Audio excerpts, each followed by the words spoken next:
Hello, everyone, and welcome to the Meet the Author with this month's featured author, Abbi Waxman. We're so thrilled to have Abbi here with us and chatting with us tonight as we wrap up 2019, which is wild. Reading this book, The Bookish Life of Nina Hill, was such a treat this month. I know a lot of our members really enjoyed it, and we're very excited to chat with Abbi tonight. Abbi was born in England in 1907, the oldest child of two copywriters. 1970, not 19. Yes, correct, 1970. Lord. I mean, you look fabulous if that were the case. Remarkably good for. What is your secret? 113. Exfoliation. That's the secret. You heard it here. And now I've just lost it, but you 1970. 1970. Copywriters. Copywriters. Yeah. That's the story. Yeah, maybe I'll just let you tell it to us. That's really the story. That is it. Ends there. Starts and ends there. It's all over. Yeah.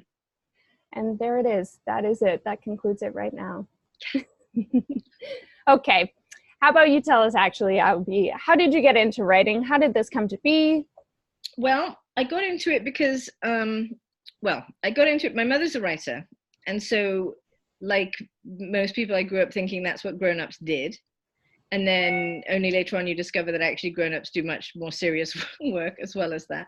But that was always just what I assumed I would do. And I started writing really young, and I always wrote badly and then better as I got older. And then I went into advertising, which is great practice for being a professional writer, because you constantly showing your work and revising your work and taking comments, and people shit all over it and rip it apart, and you rewrite it and rewrite it and rewrite it. And so it's good practice.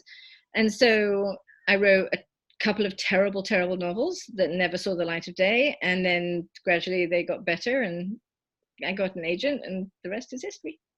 That's really it. Okay, so those first couple novels that never saw the light of day, did you have anyone else read them at all? Did you try and pitch them? No, they were shit.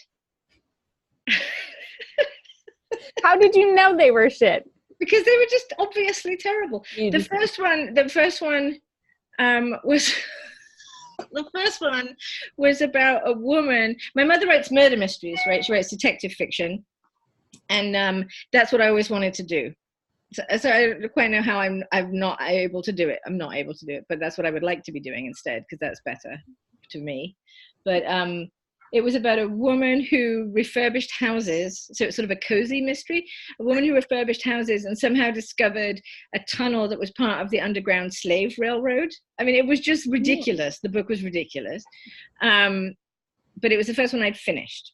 And that's important. The first one you finish is important. Almost certainly it's crap. So, but just the practice of actually finishing, like a 80, 90,000 word piece of work is a good thing to have achieved. Sorry, pillows. God damn it. Sorry, not quite comfortable enough. And then I wrote another one that was less crap, but still crap. And then I wrote Garden of Small Beginnings, my first one, which took a really long time to write because I had a lot of little kids around. So. And how long did Garden of Small Beginnings take with those said little kids? About 7 years. Wow. Because I had 3 children at the same time, which was foolish in retrospect. And I had 3 children under 5 at the time I was writing the book. So it took a very, very long time because they kept talking to me and getting hungry and things like that and interrupting me. Needing things of you. Needing things, requiring things.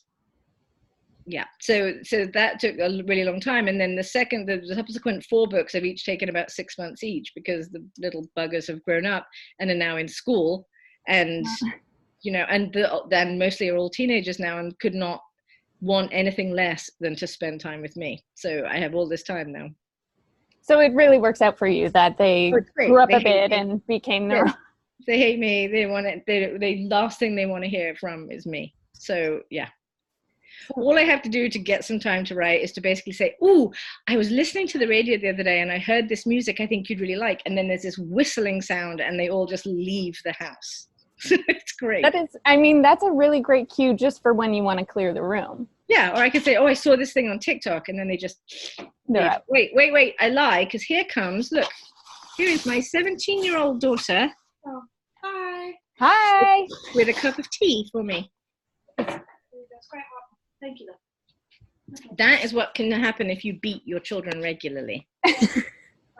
You train them. You train them while they bring you tea. I mean, that is quite service. So she's a keeper, clearly. Yeah, she'll be going to college, I hope, next year. So I don't know what I'm going to do for tea after that. You're going to have to train one of your many, many animals. Or the 15-year-old who's coming up behind. There we go. Yeah. Okay.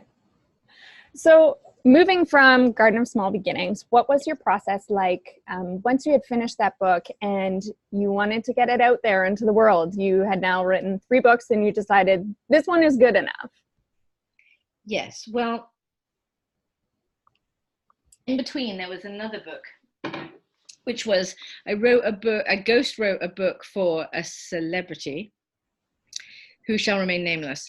And that book was actually the first book I wrote that got published. It just didn't have my name on it. Oh. So through that process, I found an agent, or at least I was approached by an agent. It's a long story, but I got approached by an agent to do that job because I'm friends with another writer who didn't want the job and referred me for it. Proving that the more other writers you hang out with, the better, because eventually someone will become more successful and will therefore hand off to you the dregs that they no longer want to do, which is how everyone gets started. So I did that. And so that agent and I actually didn't end up working together for Garden because she wanted me to make it more sexy and more romantic. And I don't know if anyone's read it, but it's not a romance. It's sort of, I mean, it is, but it isn't. It's about a widow who sort of starts her life over by going to a gardening class.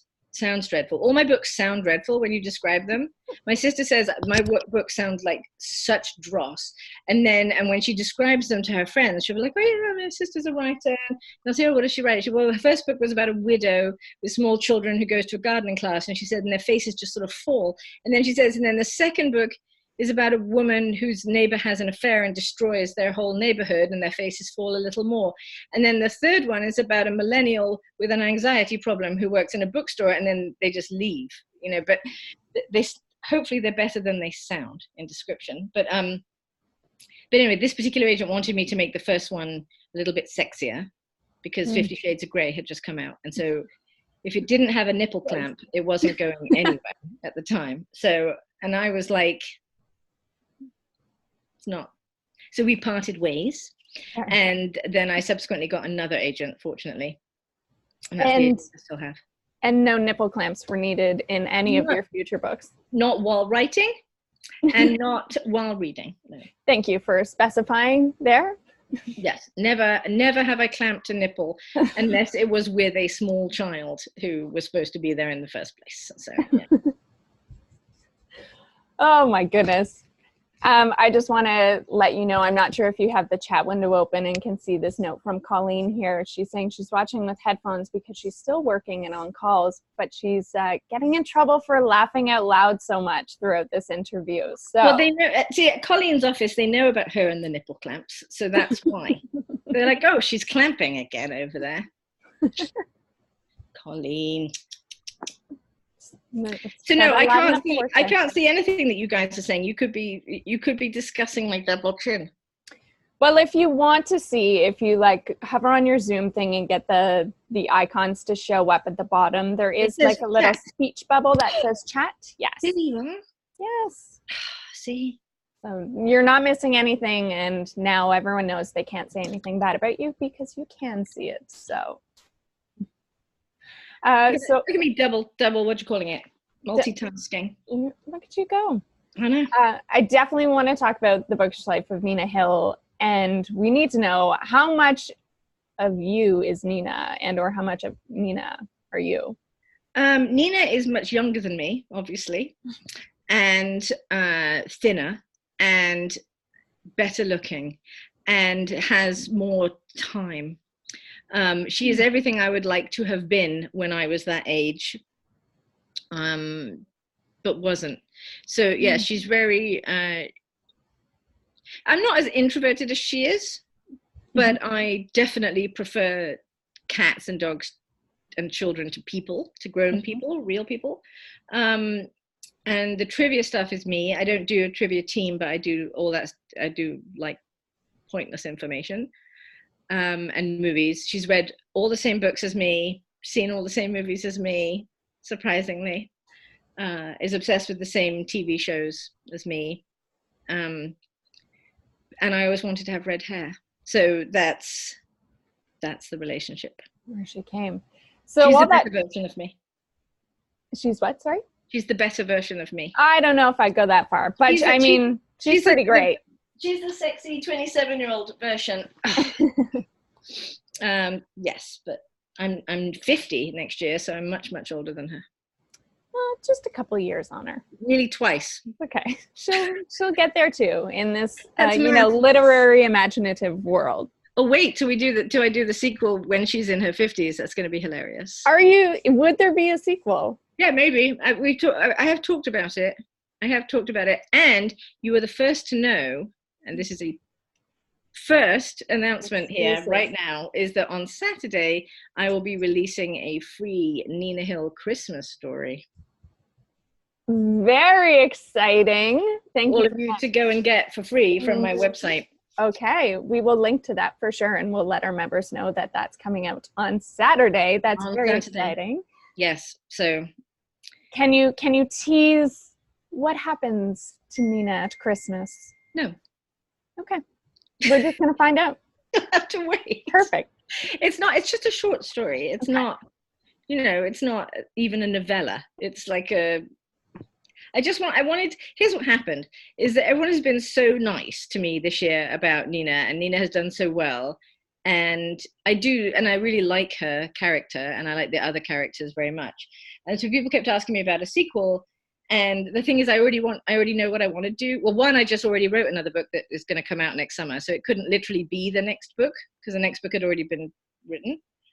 So then it was like, okay, well, will it be the book after that? And I'm like, because I kind of know what I want to do next. So that sort of ruins the point of a sequel if it can't actually happen in a timely fashion, because you're all going to have forgotten all about Nina in 2 years' time. So then I was like, well, maybe I should send Christmas cards to because lots of people write to me to get a free book plate and stuff, which I send to people. If anyone wants a free book plate, don't know why. If you have a wobbly table leg or something, then I'll send you a free book plate. And so I collect all these emails of all these really nice people who have bothered to actually write to me.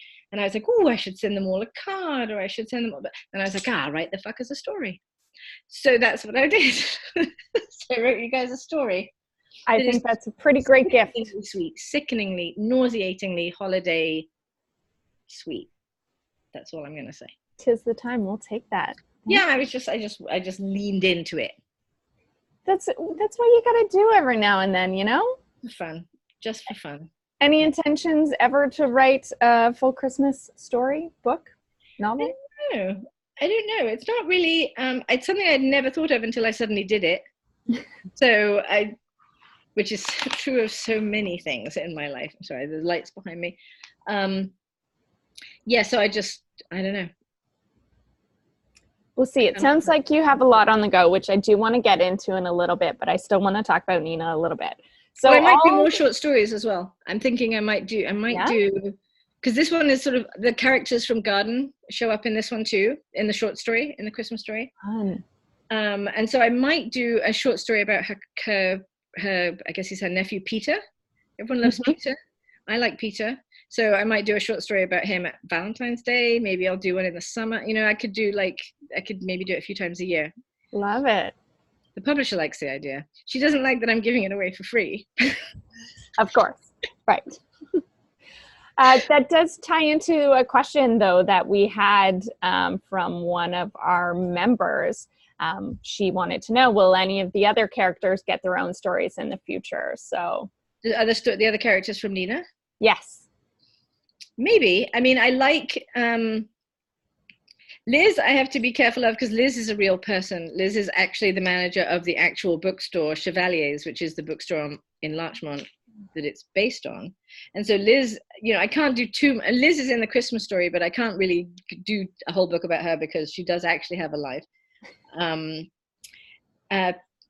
Maybe, I like the characters a lot, but then I'm always thinking about the next the next thing.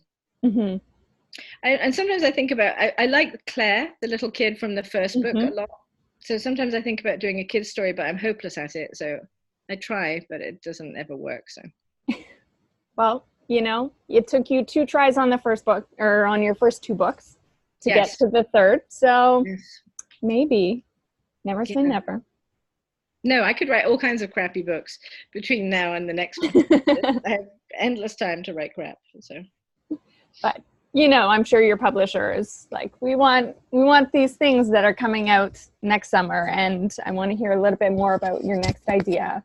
But so the trivia is you. You didn't all those fun quips and pieces of information are largely from you? No, I cheated for some of it. So so most of it I knew, but some of it I didn't, and would go and just wiki stuff and just look up. Thank God for the internet. And then I spent some time talking to a young friend of mine who's in a trivia team, and he was the one who introduced me to this concept of these ridiculous names that all these teams have. But most of it, and the TV shows and stuff that she's obsessed with, the ones that I'm also obsessed with. So that, and obviously the books and stuff. So, but I don't belong to a trivia team because I quail under pressure. Fair enough. Yeah. Why did you decide to throw in a car like Kit? Why not? Just to make it fun. Yeah, because I thought it would be funny. I thought people would like it. Originally, the car went through several different permutations. The car was originally a much nicer car, like a much fancier sort of luxury car. And then for a while, I changed my mind and I made it like a Beta, like an old Beta that had actually been his car when he was young. And then all of a sudden one day I was like, no, I'm going to make it the car from Knight Rider. I don't know where it came from. If I understood it, I could probably control it, but I can't. It just popped into my head. And then once it was in my head, the trouble is that you're trying to avoid working, right? This is the truth of it, is that you're sitting at your computer and you can't think of what to say next. And so you're like, what distraction can I clutch for now? And so I was like, oh, I'll look up cars that would have been, you know, when he was young, when he was her age, what cars were popular. And then I start looking at cars, which you can fill so much time on the internet, it turns out, looking at cars. Who knew? And so then that's how that happened. It's all time wasting. It's all just time wasting that becomes part of the book. Something. I mean, it was very fitting for all the other like pop culture references. It just once the idea popped into my head, I was like, Waxman, you're a genius. But yeah, I don't know how it got there. But yes, these things just come along. What can you do? You throw them in the book. Throw them in the book. Yeah. Cut them out later. That's the thing. That's right. Throw everything in it. It's not even like cooking, where you throw a carrot in and the carrot eventually is staying. It's not, you can't just, writing, you can throw all kinds of things in and then hoik them out at the last minute. There you go. There was a whole chapter with her mother that we put in and then took out again. There was a whole section where the nanny came up from wherever the hell it was I'd sent her, and that went away as well. Yeah. Now, was that a publisher's choice or your agent's choice, rather? Or well, at that point, it's me and the editor. Yeah. So the editor and I work. So I turn in a first draft to, which usually actually like second draft by the time any human being sees it. So it goes to the agent. The agent makes her comments and make those changes. Then it goes to the editor. The editor makes a lot of comments and changes and always makes it better, which is why I love my editor. And I wasn't really very happy with the ending of the book. And still people I've seen quite a few times, people are like, yeah, the ending feels kind of rushed. And I'm not just going to disagree. I still look at the book and I'm like, yeah, but I think that's just the way it goes. I don't know that I'm ever completely satisfied, which is why you write another one. So, yeah, like it wasn't perfect. I got to go do a totally different one, which I'll doubtless mess up in a different way, but it's a process. It's a process, not progress, not perfection. Right. So, yeah, so we futzed with the ending for a long time. And by a long time, I mean like a month and a half. So well, not really long, but I rewrote the ending at least half a dozen times. Wow. If you could go, I don't know if you can answer this, if there's the potential of possibly carrying this story on, but if you could rewrite the ending today, how would it end? Everyone would die. Just to really throw everyone off. Yeah, a giant wave would come through and blow the whole place to smithereens. I have no idea. I have no idea. How would I end it differently?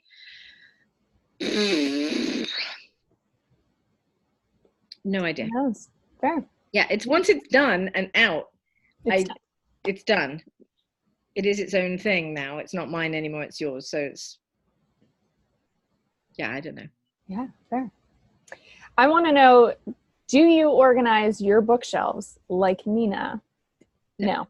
It's a complete clusterfuck. It's a complete, it's like, I can't, if I showed you, you'd be horrified. It's just piles. That's not completely true. Occasionally, I will get very excited, or I'm really trying to avoid writing something, and I will organize by author.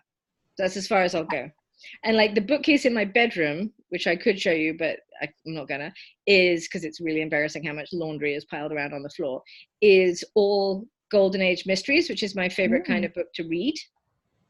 So those are all arranged by author, because so that I can find the next Rick Stout or the next Marjorie Allingham or the next Dorothy Sayers or whatever I want in the sequence. So I do tend to read them chronologically. Okay. So your favorite books or your favorite genre are at least organized for easy access for you. Yes. And then we have, because of these kids, that I have a lot of children's books in the house, and those are not organized in any way whatsoever. They would never stay that way. There's no point. It's utterly futile. It's like laundry, which is why I try not to do it. There's really no point. It's completely pointless exercise that the patriarchy has set us to keep us down. Why I don't own an iron. There it is. The patriarchy. I embrace the wrinkles, as you can see. Just why not? It's going to happen to all of us. Yeah. You know? As I'm fleeing the zombie horde, I do not want to worry about the fact, do I have a crease in my pants? Believe me. Fair enough. Yeah. Yep. Okay, we've got a couple questions here I want to ask from members and hosts. Nicole, who's on the chat, so she laughed out loud, especially when Liz referred to children as sticky little book chuckers. Yeah. Do you ever worry about how the humor will come across since you can't see the audience reaction? Meaning, do I ever think, is anyone going to find that funny but me? Is that what you mean? Yes, she says. Yes, all the time. I write something and I'm thinking, oh my God, that is freaking hilarious. And then immediately I'm like, no, it's not. It's not funny at all. And then I'll go back and forth. But yeah, I mean, generally speaking, if it comes out easily, then I don't really think about it very much. And then if I have to labor over it too long, then it's probably not funny. So I don't. But yeah, the editor will be harsh. If she's like, that's not funny, then it comes out. And that happens a lot. Or my husband reads the books pretty early. And then I have three, thank you, fingers, women who read my books before anyone else. And they are vicious. So if there's my sister, who is brutal. And my mum, who will read them too, who also is viciously brutal. And I never listen to her, and I've learned that was a mistake. But if I don't listen to my mother, I regret it. I would never say that if she was on this call right now. Nobody tell her. I would never tell her that, but it is true. She's 100% always accurate. She represents the reader better than anyone else that I know. If she says something is a problem and I leave it in, that is the thing that readers will complain about. The swearing in my second book, for example. So she was really really the swearing in the second book. I didn't care about it. The editor didn't care about it. The agent, no one at the publisher, everyone was like, no, that's just how people talk. And my mother was like, it's horrible. Take it out. What's wrong with you? I didn't rate you, blah, blah, blah, etc. And that's the one thing that people complain about the most. Wow. So I should have listened. Interesting. Now, do you feel that your mother represents the readers because of her experience and her background in writing and in reading? Like she wrote 18 books, wrote and published 18 books. So she's got a lot of it. She knows when she says something, she knows whether it's easy to fix or not. So if she says to me, take out the swearing, she knows that if I said to her, whoa, that's going to be really hard, she'd be like, It's not going to be hard. Point it out. It's going to take you 5 minutes, which is true. And if she says, well, I think that this character is inconsistent here in this scene, she knows that's an easy fix. But if she's like, oh, I really hate something else that might be really complicated and require actually like disentangling the book and stuff, she knows what to ask for. But also she just reads constantly and obsessively. My whole life she was constantly reading. Like every single time I had to ask her something, I had to wait for her to like close the book, get annoyed, and turn to me. So she just has read thousands and thousands and thousands of books, and so she knows what feels wrong. That's a really good resource. Don't tell her that I said so. Okay, yeah. We'll keep that between us. Yeah. And I say to my teenagers sometimes, I'm like, one day you'll appreciate me. And I know that they think they won't, but I know now that they will. But it might take 50 years. It'll take a little bit of time. It usually does. Yes. Especially for teenagers. Yeah, bless their little socks. Karina, our Oakville host, wants to know where you get your inspiration for your comedy. I mean, in chatting with you, it's just very obvious that you are a hilarious person with a great sense of humor. Hilarious. I don't know. I don't know. It's, as you can tell, I'm English. It's like a combat sport being funny in England. So if you're not funny, then you better be good looking. And so clearly I was like funny. That's what I'm going for. So I went funny. And my mom is hilarious. And my dad, when they were married, was, hilarious. So it's just, I don't know. And I think of myself as the least funny of my family. So it's a contest. My sister is brilliant. I would love to spend a holiday with your family all together in one room. That would be terrifying. That would be horrific. Although you could go instead of me. Okay. That would be fine because, yeah. Not for you, might be good for me. Exactly. An outsider. You might find it great, but my father's such a dick that you would hate him. All right. Well, okay. Maybe he's not invited. Yeah. Or maybe he'll keep me on my toes. Could go either way. Yeah, maybe. Jen, who is on this chat with us right now, she's wondering, do you read a lot of reader reviews of your work? No. Yes and no. Yes, I do a bit. People send me the bad ones. It always happens. And my husband is much more obsessed with it than I am. And so often he'll be sitting in the chair across the room. I'll be minding my own beeswax. And he'll be like, oh my God, this person on Amazon hates your book. And I'm like, really? And he'll say yes. And then he'll read it out loud and I'll get depressed.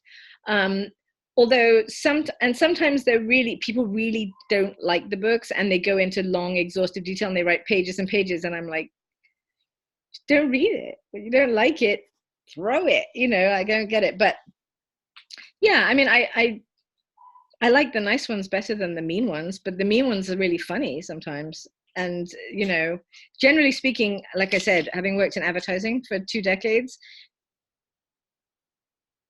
I don't care. If you don't like it, I'm sorry, don't read any more of my books. There's, luckily for you, hundreds of fantastic writers out there. And if I'm not your cup of tea, that's fine.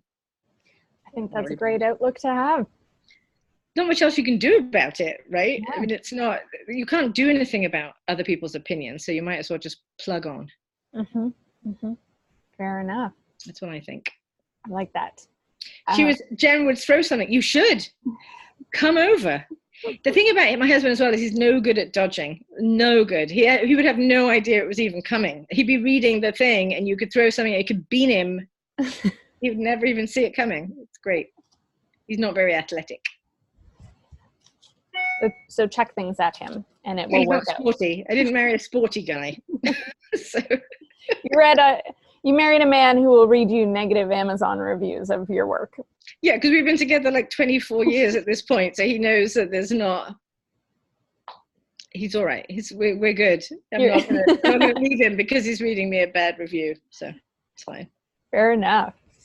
We've actually got a couple questions about Nina's planners, and our host from Oklahoma wants to know what type of planner she has. And I know you mentioned in the back where you got this template from. Can you share that with us? Yeah, it's from, so that exact template you can get, it's on her, the website is happydigitaldownloads.com, and she has an Etsy store.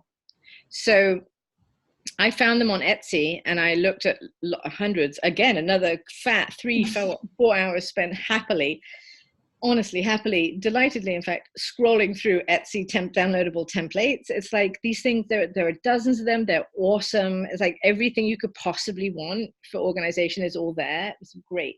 So, that's the one I picked in the end, and you can go and download templates, and she has lots of different formats and different styles and so on and so forth. Yeah, I myself am not as organized as Nina, since I don't. When I had an agency, I used to run my own little ad agency. And when I did that, I was a daytimer person, like obsessed with my daytimer. But that's because I had other people relying on me for things, whereas now it's just me. So I can pretty much well, I can't really, I'm very disorganized, but it's only really me. So I don't have to worry too much about being super organized. Fair. What inspired you to put the planner pages in there? Did you have that idea right from the start, or did it? Yeah. I did, because it was so, well, first of all, because I'm a cheat. So I don't think I'm very good at plot and structure. I think those are my weaknesses as a writer, plot and structure, or at least maybe they're the things that I just don't feel very confident about. So I'm always looking in the books for some way to structure the plot of the book that gives me sort of handholds, right? Like ways to navigate. So like in the first book, it was gardening classes. So I was able to like structure sort of make up this trellis for the book that allows me to know where I'm going without actually having to think too much about it. So the first one, it was lessons. The second one, she was driving the kids to and from school every day. So that gave her day. So the structure of the book was the structure of her day. And then in this one, it was her planner. So really it's me cheating and being lazy and giving myself sort of an external structure. And partly it's because in this particular character, I was able to say so much about her by what she had written in her planner, that it was like a whole other way of talking about the character or expressing the character. So the things she writes on her shopping list, you know, tells you what her state of mind is, and the things that she crosses off. And I don't know, it really appealed to me as a sort of device for showing more of how her mental state was. And it really gave it echoed everything you had written about her, but it gave a little bit of a deeper look into her. I hope so. I mean, that was the hope. Yeah. Like when she wrote down that she was going to stock up on condoms, you knew what she was thinking, but she wasn't even the character wasn't consciously saying that. But so it meant that I could tell you and I both knew what she was thinking about, but no one else was going to see that planner page, right? So so she wasn't even being particularly honest with herself. Anyway, I'm overthinking it, but the point was, I was trying to do that. I hope I achieved it. And I like doodling, and that's my actual handwriting. So for some reason, I thought that they would do it better. I was like, well, I'll write this, and then they'll have real designers come in and fix it and make it look really nice. And then I don't know whether the designers were just having a bad day or something. They're like, no, this is fine. We'll just go with what you've done. And I'm like, you went to art school. You do it. I don't want to do it. And then, no, I like it. It's good. So it ended up being mine. So that is such a fun quip. I never would have guessed. Like, I actually thought this was like a font, like a designed font. That is me. That is Abbi Waxman font. That is my cat drawing. Yeah. It never struck my mind it never crossed my mind that they were going to use it. So I wasn't, if I'd known, whatever. That's what great. They did. That's a fun little tidbit about the book. Love it. So you said you've got some things on the go. You've got a book that's coming out next summer. What can you tell us about that? So that one is called I Was Told It Would Get Easier. And it is about a mother, much like myself, who has a daughter much like my 17-year-old, and they are going on a college tour together. And it's about that sort of that weird segue that happens when your child stops being a child but isn't quite an adult, that they don't want anything to do with you, but they really need your help, and you don't seem to be able to have a conversation without having a fight, and then 2 seconds later everything is fine and you're not really quite sure what's going on, and all the skills that you've amassed during the first 12, 13 years working with this child so that you can read their face and you know what they want and you know what they like, just completely overnight becomes completely useless and utterly, I mean, you might as well not have bothered. So having gone through that experience, that's what I wanted to write about, or going through that experience. I wanted to write about that because it's bizarre. Okay, I was going to ask, how much is this tied to your personal life? It's completely tied to my personal life, except that the mother character actually has a proper full-time job, whereas I do this. So she has more on her plate than I do. And she only has one kid. I only gave her one. Okay, just one. I gave her one child plus a career. I have 3 children and a sort of career. So just balance. Take it for what it's worth. Yeah.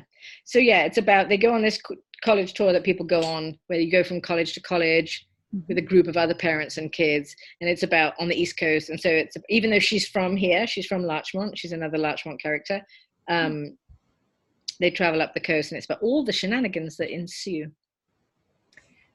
Has your daughter read this yet? No, my kids don't read anything that I write. No. But does she know that it's like based around your experience with her?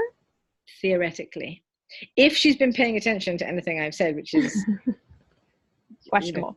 Questionable. Yeah, exactly. She may. Yeah, and it's not really her. It's the character the daughter's character is quite different from this one, my oldest daughter right now. But she's sort of a hybrid of all the teenagers that I know.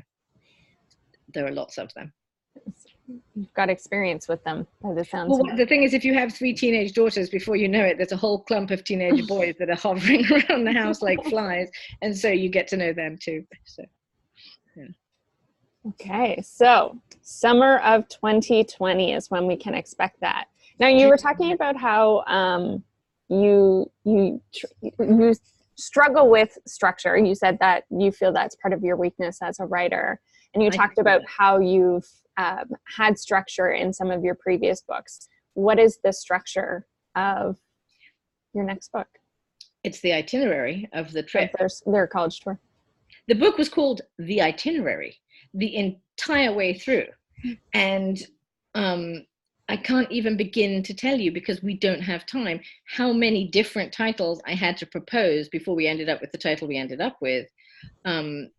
I'm going to lose like a fat 1.5 years off the end of my life based on the experience of trying to come up with a title for this past book. It was nightmarish. But I'm happy with the title we ended up with, but it was called The Itinerary for a good reason. But I'm not bitter, and I've let it go, as you can see. So clearly you don't have final say on that kind of thing. Absolutely not. No, the God in publishing is actually the marketing department. And what was it about? That the marketing department, almost certainly the actual God of publishing, works for the marketing department, because they are the final say. And what was it about the itinerary that didn't land for them? I don't know, because right from the get-go they were like, no. So and then someone at one point said, well, it's very hard to say itinerary. To which there's really no response. Okay. So yes, so we went through many, like hundreds of different titles. Wow. Great. I loved it. It was super. A fun exercise. Oh, it was super. It was fantastic. It actually, again, going back to advertising, it was very much like when you're coming up with taglines or slogans for a client, and you keep coming up with hundreds of them, and they keep saying no, but I don't know why. And then eventually you start giving them the ones that you gave them a month ago, and eventually they pick one of those. So, yeah. Yeah, the trick is just a little bit of time in between, so they've forgotten you've already suggested it. Yeah, and if they're you're lucky, weary. If you're lucky, the client gets fired and a new client comes, And then you can just give them everything that you'd given to the old client. And you can say, yeah, well, Frank rejected all of these, whereupon they immediately want to pick one that Frank rejected just to prove their point. Yeah. You know how to work. They used to work on the, in England, we call it anodin. I don't know what you call anisin, on the anisin, is that what you call it? Like the little headache pills? Anyway, in England, they're called anodin, and the slogan was "Nothing works faster than anodin," was the slogan. This was in the 60s when my mother was working in advertising, and people would write all the time and say, "Can I have a bottle of nothing?" Which meant that everybody, the client, wanted to change the slogan every year. And so every year they would come up with like 500 different versions of various slogans for it, and they would always end up sticking with the same thing. So I just try and take these kinds of exercises as a Zen practice. Mm-hmm. Yep. Did you come up with any, though, that you're like, ooh, well, that didn't get picked for this book, but I'm going to save that for potentially a future book title? Yeah, I save everything. Mm-hmm. I save absolutely everything that I write. From the crappiest stuff to the things I'm most proud of and have been forced to cut out. I keep everything. I have a huge hard drive of little, what I call storylets, or like the beginning. I seem to be able to write 8,000 to 10,000 words of anything, and then it sputters to a terrible fiery end. So I have a lot of those sort of beginninglets sitting places with stupid titles like another book idea, or yet another book idea, or a book idea about feathers, or the pink book idea. So I'll never be able to find it again when I'm looking for it, but it meant something to me at the time. And you've got it somewhere. Yeah. Jen actually wants to know, did Nina Hill ever have another title while you were working on it? Yes, Nina Hill had many different titles, but most important, and I don't remember any of them because it's all just, I've blacked it from my mind, but the funniest thing was that her name originally was Kesten Hill, and Kesten Hill, Kesten, is a reader who wrote to me from Australia about the first book, and I just liked her name, Kesten Hill. I just thought it was such a nice name on its own. So Nina was called Kesten all the way through, and my agent hated the name so vehemently that she wouldn't even send it to the publisher until I changed it. Wow. So Kesten became Nina. But yes, I don't remember what she was called, what the book was called, but Bookish Life was pretty quick. Like we came up with that with help from marketing, obviously. Pretty early on. That wasn't so painful a thing. Mm-hmm. Well, sorry to the real Kesten Hill. I wrote to her and told her. I did. I wrote to her and I said, by the way, the book that's about to come out shouldn't be called that. It should have your name on it, but what can I tell you? It got axed, and sorry. She was very graceful about it. She didn't care. That's good. Did you send her a copy of Nina Hill? Of course. Amazing. Of course. Amazing. You mentioned quite young. I've never actually met the woman, obviously, seeing as she's Australian, but I get the impression that she might be quite young, like 18, 19, 20, something like that. This is a great book for her. Yeah. Yeah. Give her an idea of something to aspire to in her late 20s, you know? Yeah, I look forward to reading her books. That would be excellent. You mentioned that you have another book idea. You've got your book coming out next summer, but you said you've already got an idea of next one. Yes, the one after that. Mm-hmm. Yeah, I can't tell you anything about that, though. It's top secret, yeah. Top secret. Well, are you still on like the 6-month track of still takes about 6 months to read a book? And yeah, I mean, this next one actually is written already in a slightly different genre, and I'm adapting it for regular contemporary literature. So I hope it will take slightly less time, or at least that might be why I'm not doing anything about it right this minute. So why are you adapting it to more contemporary? Because I don't think because I wrote it originally as a murder mystery, and I don't think even though that's what I would like to be doing, I don't actually think I'm good enough at the mystery part of it. So I'm keeping the characters who I really, really love and writing a new book with them. There we go. Okay. Searching questions. Pardon me? These are very searching questions. It's picking at the very fiber of my being. We like to know things here. We're a nosy bunch. We want the inside scoop. I'll refuse to answer if I don't. That's fair. Yeah, you can be like, no, don't have anything to share. So when you're not writing, what are you reading? Murder mysteries, like golden age murder mysteries, because I just love them, and the writing is always so good. And right now I am reading Busman's Holiday by Dorothy Sayers, which is a Peter Wimsey, Lord Peter Wimsey mystery. Yeah,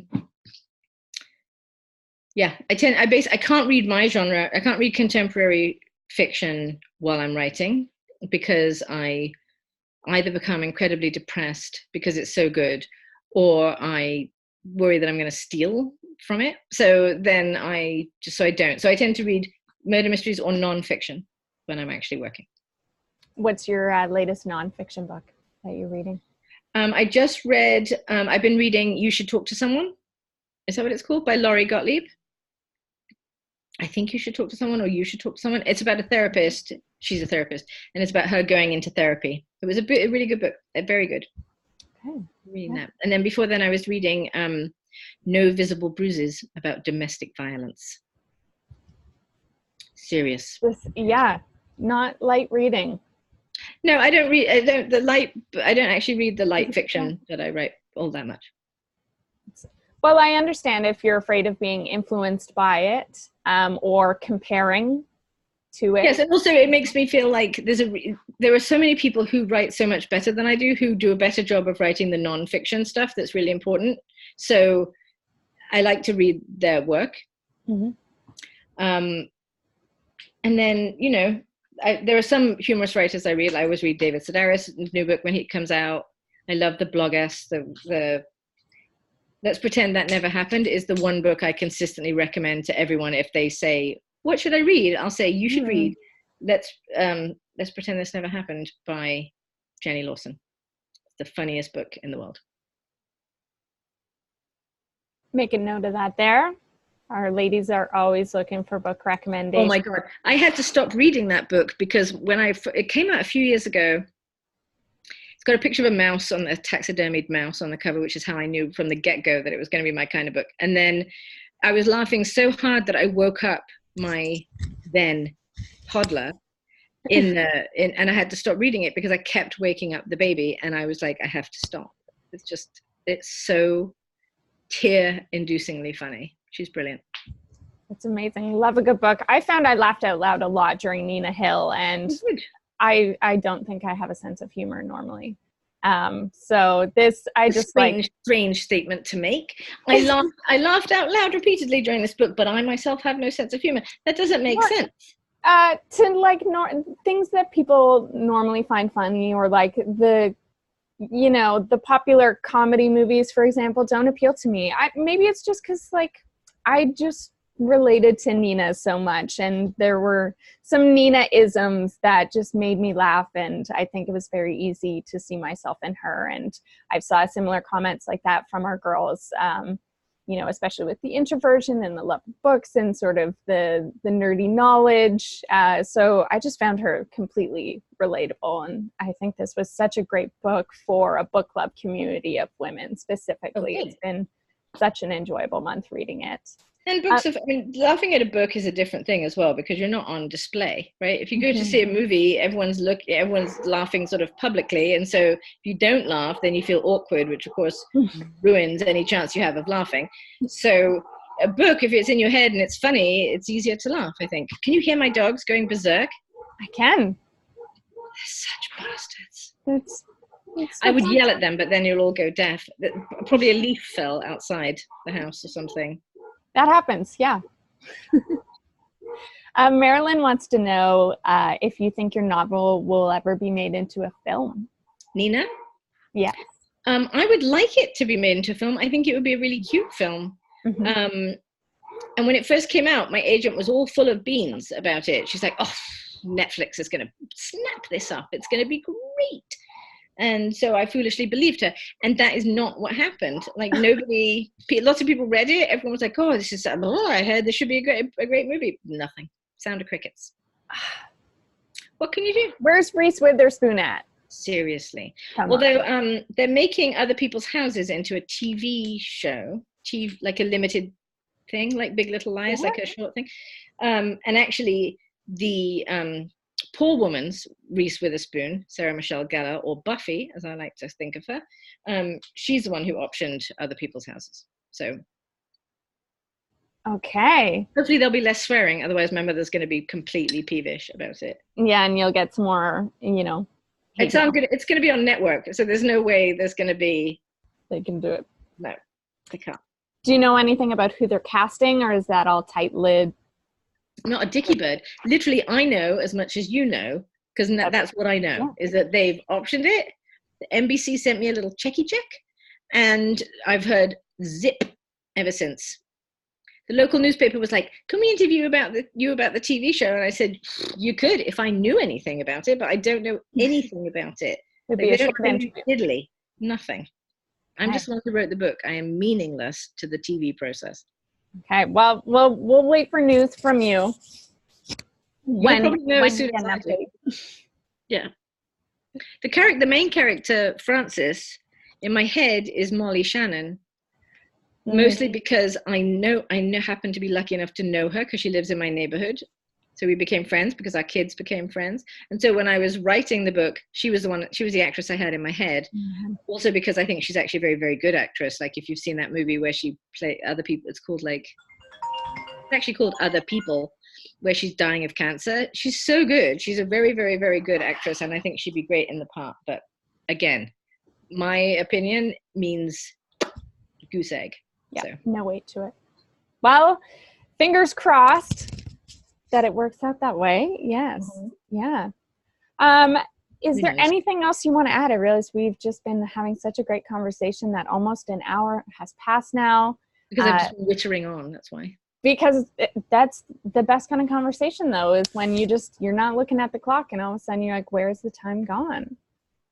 Story of my life, really. That's probably the story of many people's lives. Yeah. 3 minutes ago, I was 32. I don't know what happened. No, I got nothing else. If you got nothing else, ladies, any further questions? Feel free to type them in, or just say, "Hey, I got a question for Abby." I'm mostly jealous. I have a question for Marilyn, which is, where did you get those awesome bookcases behind you? What the actual fuck? Look at those things. Marilyn, serious set of bookcases.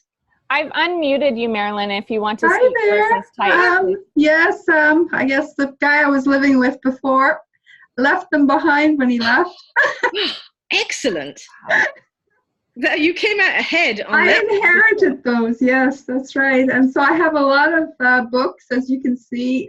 Nice. I have quite a collection. And I joined the book club a few months ago. And actually, I have a published author in my family, myself, my son, Robert. Of course, it's not the same type of novel as yours. It's a law book, The Law of Bailment. It was just published this month in December here in Toronto. Woo-hoo. But it's, with Irwin Law, because, of course, it's an academic novel. So, yeah. So I've got an author now in the family. So not the same genre, but definitely something to be proud of, because it's 8 or 9 years in the making in his case.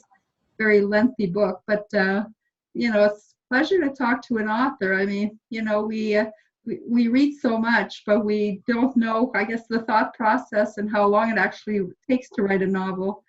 And I'll talk to my son, but obviously it's a different genre. But it's very nice to hear. And you're like everybody else, you have to raise your kids while you're writing. And yep. I work full time too, so I know I had 3 children as well. So, we all have very busy lives, and it's not an easy thing to become a published author and to get your book out there to the public, and I think it would make a great movie personally, because thank you. From your mouth to God's ear. Yeah, she's very relatable, and I can't even. I bought myself an ebook. In fact, I bought your book as an ebook, but normally I always buy paperback or hard copy. I don't like normally to read an ebook, but I was late purchasing it.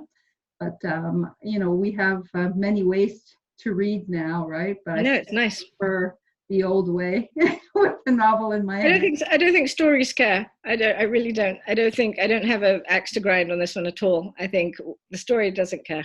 The book doesn't care. So exactly. Yeah. So yeah, lovely.